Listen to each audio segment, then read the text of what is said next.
And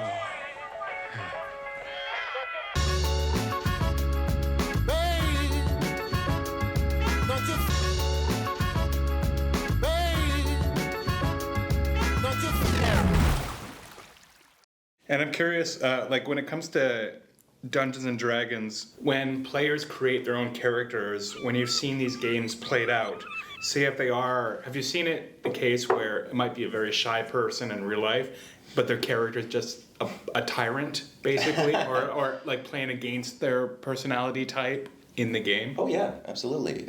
People, I mean, not that, I don't know about that exact case, but absolutely, people will, it's the same thing for acting, we'll say. There are people who are, you know, who they are in life, who they are really, but then the characters that they play, the characters that they might be really good at playing. There can be some very genuinely super nice people who can play some amazing villains in movies. And it's a similar case for people who make characters for D&D where they might be shy or unassuming or very polite and, you know, just these sorts of things in real life or when you meet them. But when they sit down and they feel like they fit in with the character, they've got a part of their personality that they want to express, or however it is working for them, however it feels for them when they're deciding to create this character for us to enjoy together. It's quite interesting. It's quite fascinating to see sometimes. Yes, you get some very, very wild differences sometimes, and that's exciting to see because it's an opportunity for that person to share a part of themselves or to express themselves in a way that they probably don't in any other part of their life. It's almost like, I wonder if that's who they really are. It begs the question, like I go to, you know, some raves in the summer and you start to wonder because you'll see, you know, lawyers in a pink tutu, and it's like, who are you really? Are you the lawyer? Or are you the guy in the tutu? Sometimes. Or maybe an amalgamation of both, you know? Yeah, it could be both, and I think that it's actually one of the best things about D&D is, I mean, we're forced to live in certain boxes pretty much all the time at work or in a lot of different kinds of social settings. We have to construct a personality for other people that they want to get along with. Certain behaviors just wouldn't be appropriate, whether or not those are behaviors that are like suppressed in us, or we just want to dabble and just want to kind of stretch our wings for a little while and be something different than ourselves for just a short period of time, just for a break. Playing a role-playing game is an awesome opportunity to do that. How do you deal with conflict when it arises? Because naturally in any situation, stuff's going to come up. So how do you deal with that when it happens? Yeah, we have a policy. It's pretty straightforward, and we have over 200 attendees 200 regular attendees to our events at the moment, and in our extended network, we don't actually have that many conflicts. We have a couple have come across have occurred because humans are humans. We have a very simple policy about it, which is first step is for the two people involved in the issue to. We ask them, can you solve it yourselves? Can you talk to each other and come to some kind of resolution where you can both live together? Because the club's not going to change. We're going to be doing our regular events. We're here every Monday. It's not necessarily the case that you can avoid the person, although maybe you can. The club is large enough and the events are so numerous. We have 2 Dungeons and Dragons nights per week. One person who doesn't like another, and if they can't resolve the differences, they could go to the Friday night game, where the other person could go to the Monday night game, and that's okay, but it's not our preferred outcome. Preferred outcome is that the two people can, or more if that's the case, they talk about whatever the underlying issue is, and just have a conversation with each other through the framework of our pillars, our priorities at the club, dignity first, and try to find that peace between them. And if they can't, or if they need help doing that, then they can bring in some of the leadership from the club as a kind of moderation or like an arbiter, not to necessarily make a judgment, but just to help them negotiate the issue. Because a lot of the times, small interpersonal conflicts, they're not big deals, they're not big problems, they're just little frictions that maybe the best advice is maybe just don't sit at the same table, maybe just don't play together. You guys like to play different kinds of games. Because there's so many games going on that it's not really a problem. There's plenty of space for people to do that. Because of our policies, or because of how clear showing people dignity is as an important pillar in the club, it's easy to see if somebody were not upholding that. If somebody's being a jerk in that situation where there's 2 people with a conflict, it's kind of easy to see when someone might be being a jerk because you can tell they're not showing dignity to the other person. The other person might feel, I don't feel dignified when they're talking to me. I don't feel dignified when we're playing together. I feel insulted, or I feel this, or I feel that. It's kind of easy then to tease out the specific behavior that's causing the issue and just the tone or just the nature of this upset. And it's a very simple question after that is, are you willing to continue to show dignity to this person or not? And are you willing to continue to show dignity to this person or not? And if you are, great, then problem solved. Dignity wins. If you're both people in an interaction are feeling dignified and happy about it, content about it, they feel respected when the other person's engaging with them, that's not really a problem anymore. And if they say, I don't want to show this person dignity, or I don't want them to feel dignity, that's not a person that's necessarily a good fit for the club, because that's not the attitude and that's not the behavior that we're trying to foster in our relationships with each other. And so the question at that point is to that person, do you want to change that behavior, or do you want to maybe take a break from coming to our events? I'm very happy to say that we've never had to do that. If both people are giving each other dignity or trying to, but they're not able to, but it doesn't feel like it, then that's a great opportunity to realize that, like, oh, you actually are trying to be nice, it's just the way that our personalities are have a natural conflict. And so that's kind of can be discovered through that process. And then when they discover that, a lot of the times any kind of issue goes away. Yeah, and then like people, like sometimes it's just like oil and water, where it's like no matter what, like sometimes it's just nothing. Play different games. That's fine too. What's the most fun you've ever had playing a board game? I'm going to answer a slightly different question. I'm going to answer the most fun that I've had general is when we hosted our club hosted a mega game, an alien arrival mega game called Watch the Skies First Encounter. And we hosted it here at the dock. Tremendous space for being able to do all those kinds of activities. We used the whole lower floor. We had 50 people come all day long to play a game. 8-hour-long experience where they're given roles, sort of realistic roles, like President of the United States, or the Chief Military General of Japan, or the Foreign Minister of Brazil, these kinds of roles, or for example, a reporter, and or the CEO of a major corporation. And they're just taking on these roles. It's role-playing, it's a game, and they're giving briefings about, your country is this and that, you want these kinds of things and outcomes and desires. The premise of the game is that aliens have arrived on Earth and they want something, and you don't know what it is. They're doing things and you don't know what that is. And some of the players, some of the people who bought tickets for the event were the aliens, and they are playing their objectives. We gave them a briefing package that said, you're here for these reasons, do whatever you want. Send your UFOs and so on. How you interact with the humans on Earth, totally up to you. And same thing for the humans. They are given their loose briefings and objectives, but then they can make whatever kind of deal they want with other countries, or start being paranoid that a UFO landed in let's say France, and then the French president is abducted, and then he comes back, and then everyone starts asking, is France taken over by aliens? What's going on? Do we talk to France? Do we shun them? Making those kinds of decisions, as if it's a bit of a simulation as well. Kind of like a Model UN, and kind of like those CDC things where they do a giant training scenario where they like fake derail a train and have a bunch of people fake injured, and they have their agents go out and try to deal with the situation, just sort of semi-realistically. What character did you play in today's game? I played the President of the United States of America. When you're taken away by aliens, did you become an alien? I did not become an alien, which was a little disappointing. I thought, until I got taken away by aliens, that they were going to be aggressive aliens. They turned out to actually be very friendly. They asked me to play Rochambeau with the UK foreign minister. And it's that kind of experience that people had. And it was so intense, and it was so fast-paced, and it was so fun, and everyone was running around and rushing and absolutely delighted, and there were moments of such tension and such drama and discovery that for weeks after the game, weeks after we concluded the game at the end of the night, I was telling people that was the most fun I've ever had in my life. So that is the most fun I ever had in my life with that game, and I'm so glad that our club was able to put that together. That's a huge part of the argument about why a club, why anything, why not, and why a large club?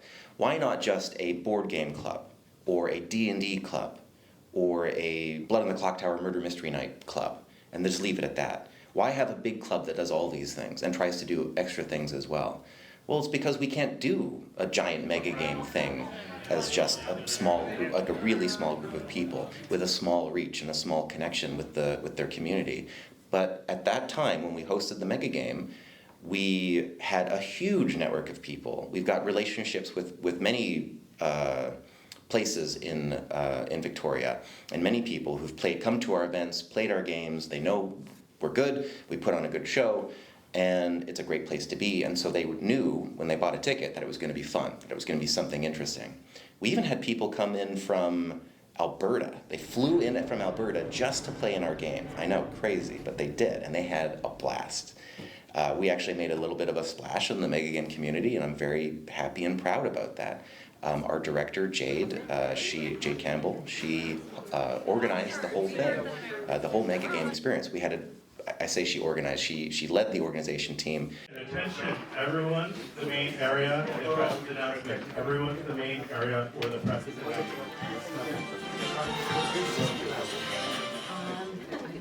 Yeah.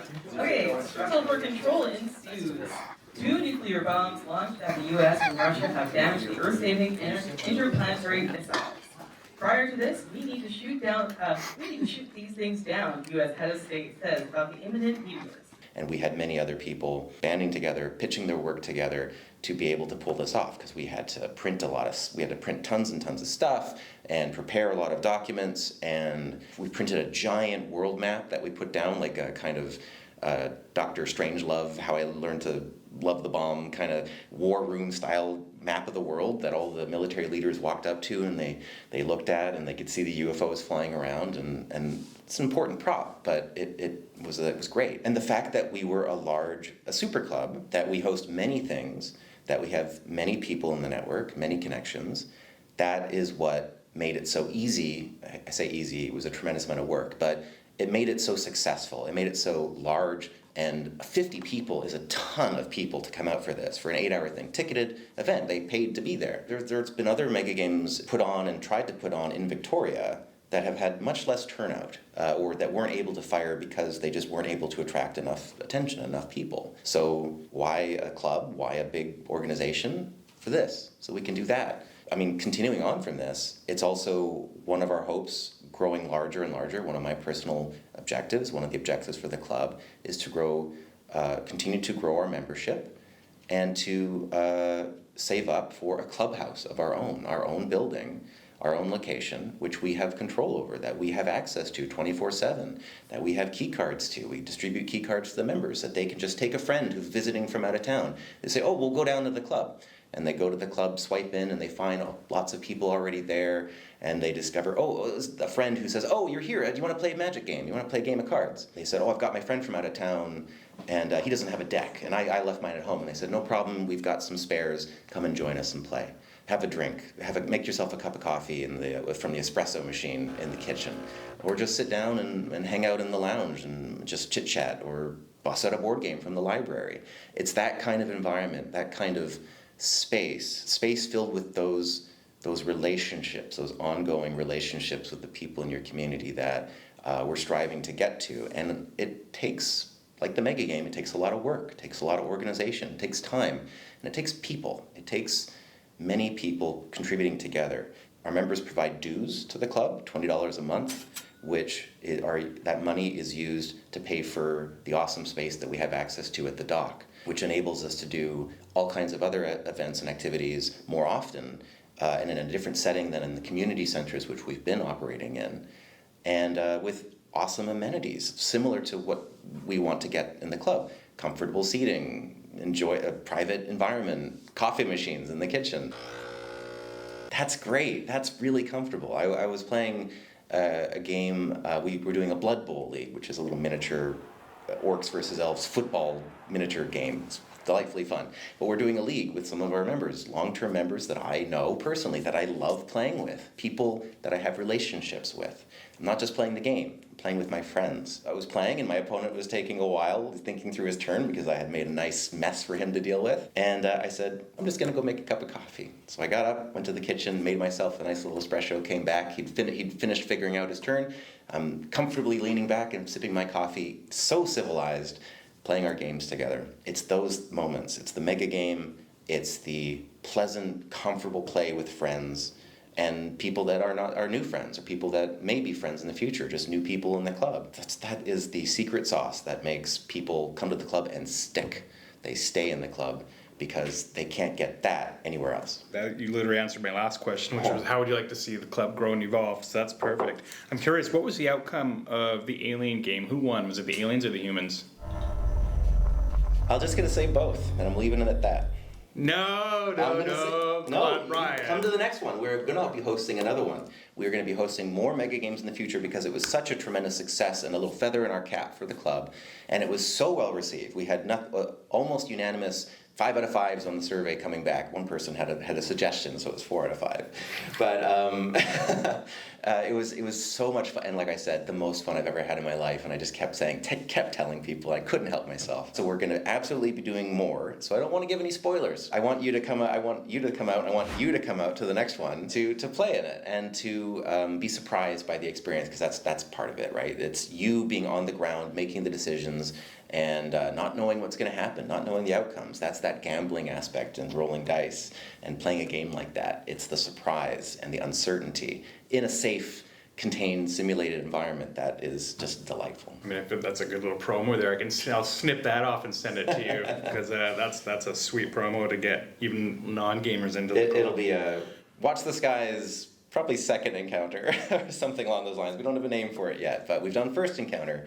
We'll be doing another one. And possibly different kind of scenarios as well. Not just aliens arrive at Earth, what are you going to do? You're the leader of Japan or whatever. But different scenarios from that too. Different kinds of games. Stay tuned. So what kind of events does the gaming club do, like on a weekly basis, and where do you do it? The club does a ton of activities in Victoria. We've grown huge over the past year especially, where we're doing over 5 events per week.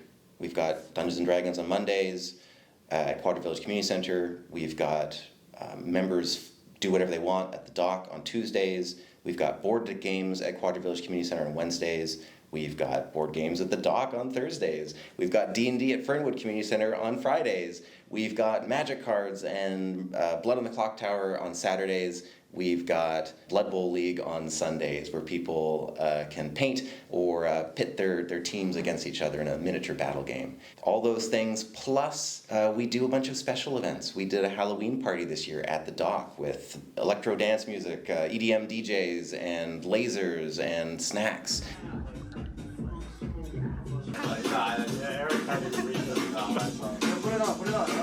And costumes, and it was a great time. We do a spring barbecue, an annual spring barbecue around Easter every year as well at Fernwood Community Center. It's a great location to host stuff like that.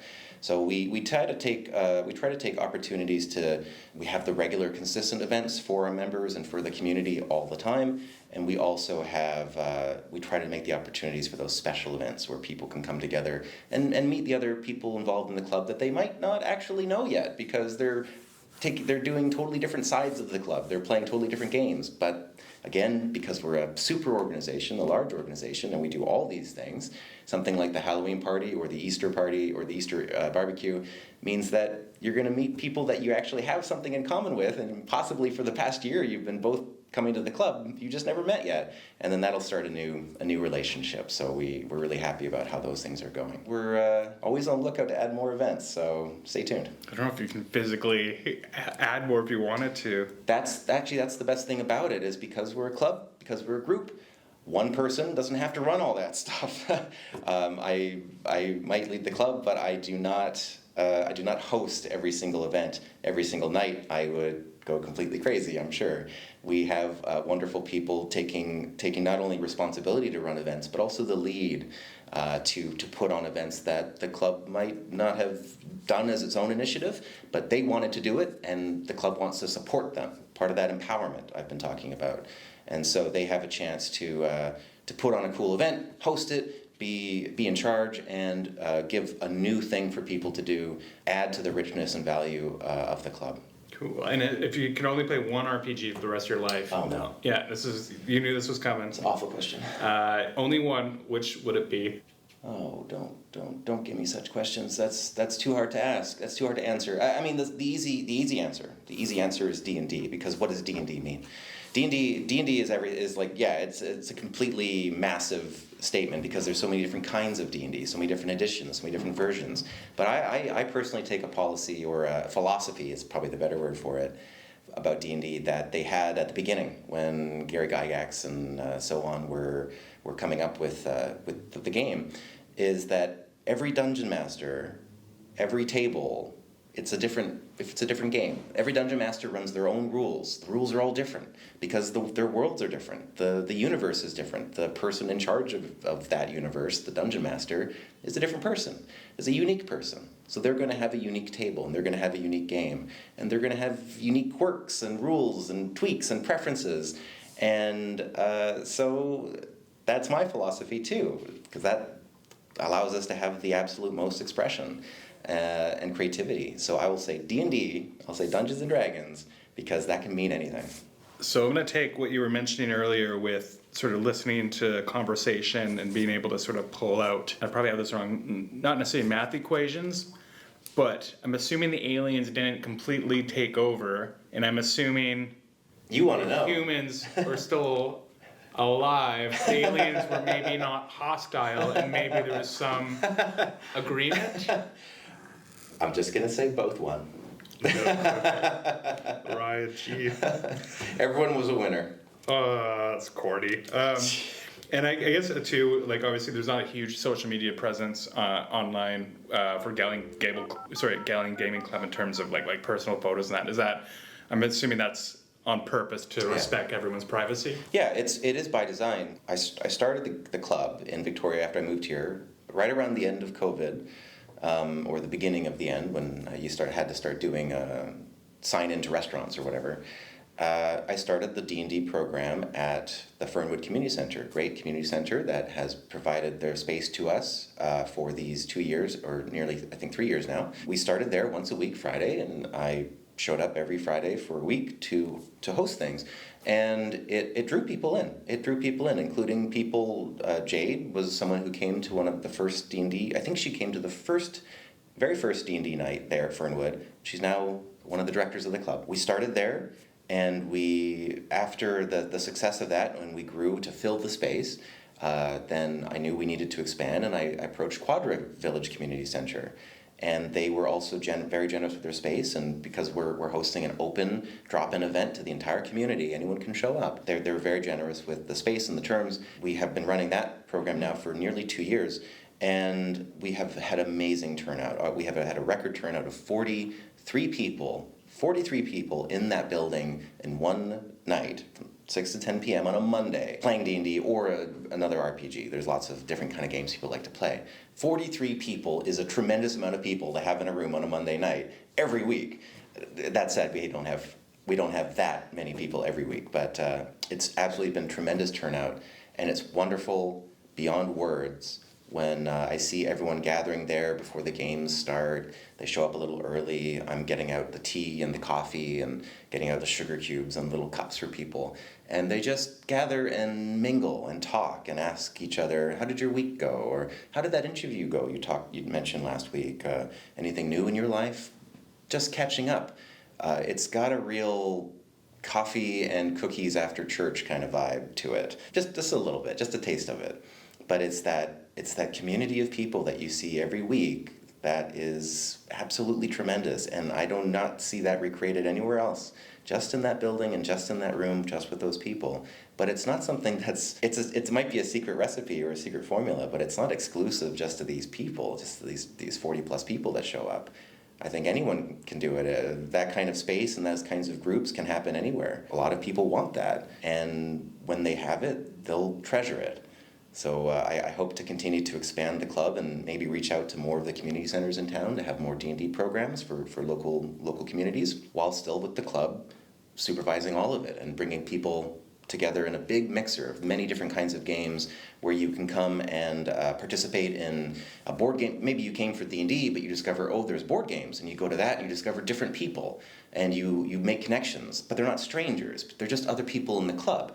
they're already kind of pre-vetted. You already know that they're probably pretty reasonable people because they keep being allowed to show up to these community club events. It feels a lot easier to just kind of ease yourself into that environment and say hello and say, oh, I came from the D&D thing, and then break out a board game and discover some new people. That's the way things have been going, and that's the way things will continue to go. Just lastly, where can people find you if they wanted to join the club or try a new game? They can see us on GalleonGaming.org. We have a website, GalleonGaming.org, as well as a private Discord server that's full. The reason, I'll answer your question from earlier, which is why don't we have a huge social media presence? And the answer is because it's important to us. The stable growth of the culture of the club has been very important. That we wanted to make sure that there has been the time and the space and the people to find this really nice balance and these great attitudes that people have between each other. And that's been growing. It's been growing amazingly.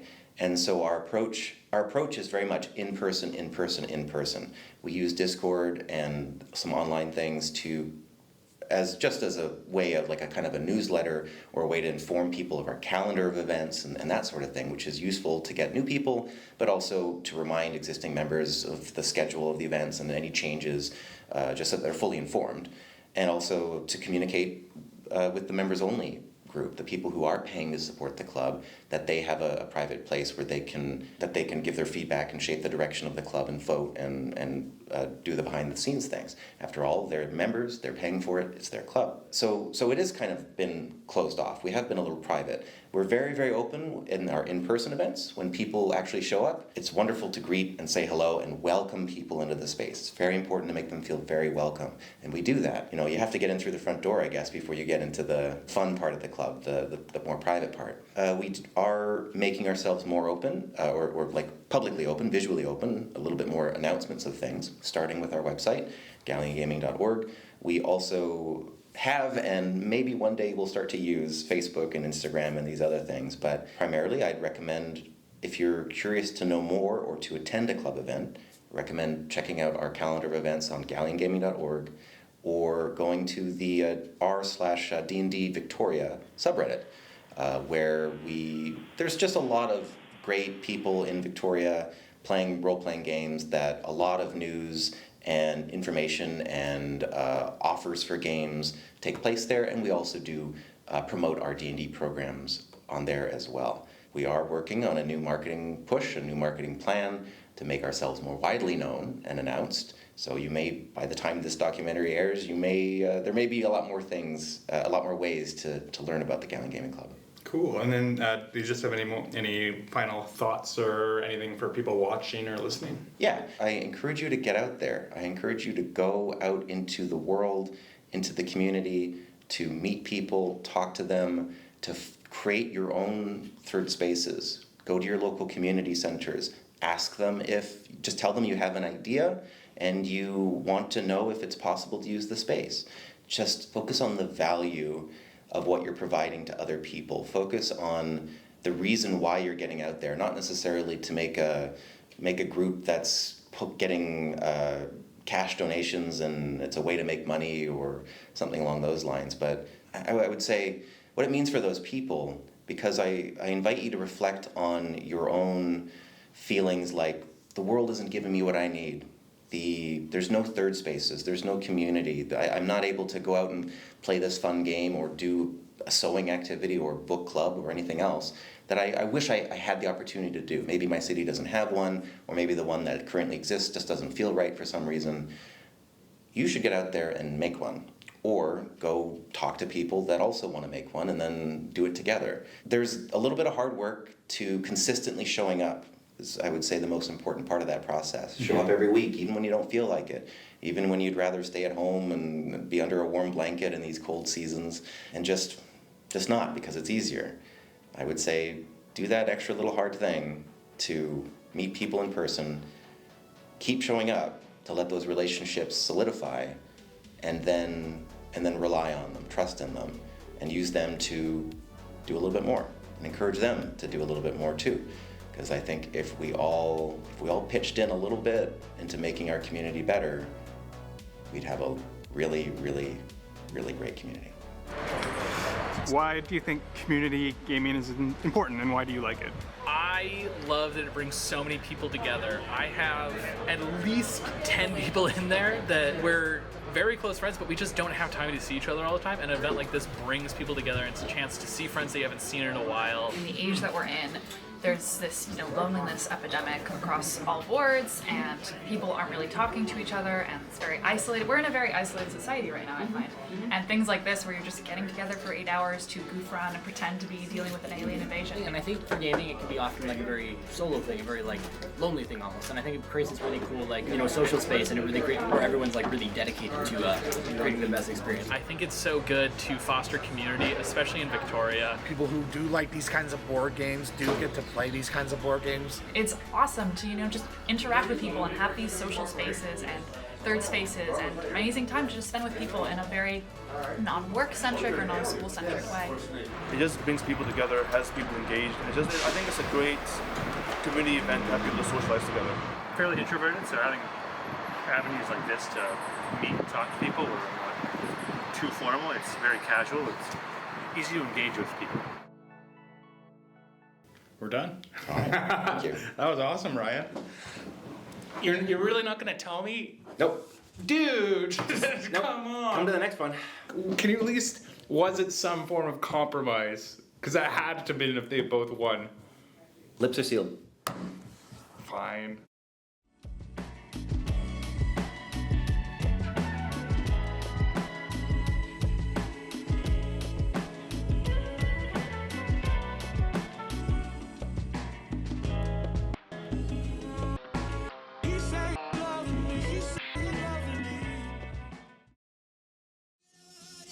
The night that I split up with Tracy, guess who killed himself? The very night. Is this a trick question? No, Kurt Cobain. On the very day that Kurt blew his brains out, I was asked to leave the house from my wife forever, and I did.